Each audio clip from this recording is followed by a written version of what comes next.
Jesus' strategy to change the planet is found in Matthew chapter 28, verse 19, when he says, "Go therefore into all the world and make disciples."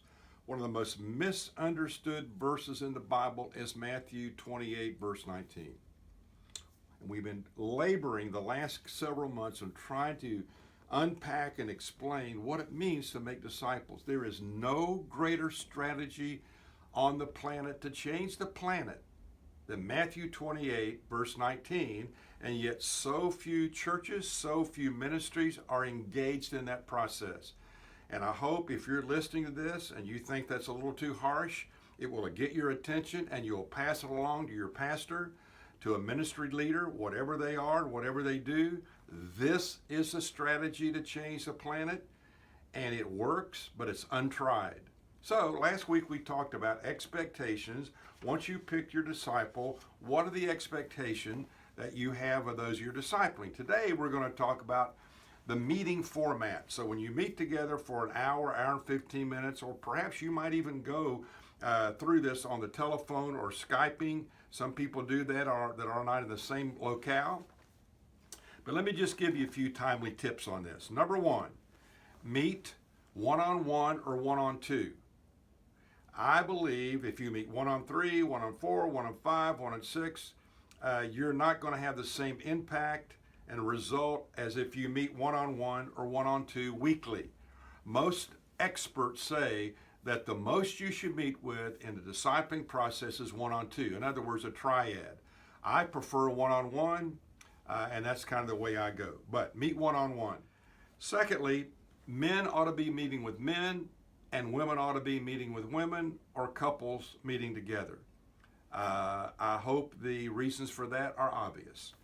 Number three, so what do you do when you meet for that hour, an hour and 15 minutes? Let me give you a few things, and you might want to jot these down.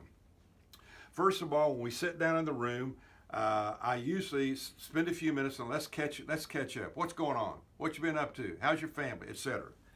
And then we'll have a brief prayer. And then I'll say, all right, let's share some of the observations that we had in our study of the chapter in the 4 priorities. And so we'll go back and forth in that for about 30 minutes, 35 minutes, and dig in deeply and try to apply that to our lives. Then we'll talk about sharing our schedules. All right, what's your schedule in the next week or two? And I'll make notes on the other person's schedule and key things that I can remember and pray about for that person. And they'll do the same for me. Then I'll say, share briefly your relationships. What's going on at home? What's going on with your wife, your kids, people at work, etc. Maybe especially in light of things that you want to pray about. Then share briefly where you are right now. What are some of your stress points? What are some of your concerns? So we'll talk about that for a few minutes. And then we close in prayer. And as we pray, again, what we're trying to do here is to pray about things that we've talked about in the course of our hour or hour and 15 minutes together. Now let me just add one thing here. That if an issue comes up sometime during the meeting that's really on the heart of the person I'm discipling, then I won't insist that we make sure we get through the rest of this chapter. We may not even look at the chapter. We may really hone in on what that person's going through and then get back to the chapter the next time. So please be sensitive to that. Number 4, if there are questions that are raised that you as the disciple maker can't answer, simply say, I don't know. I'll come back next week with an answer.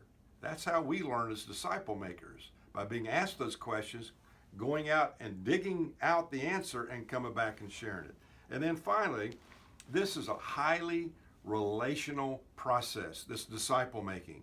So I would say to you, be a good friend as a disciple maker. You think about that.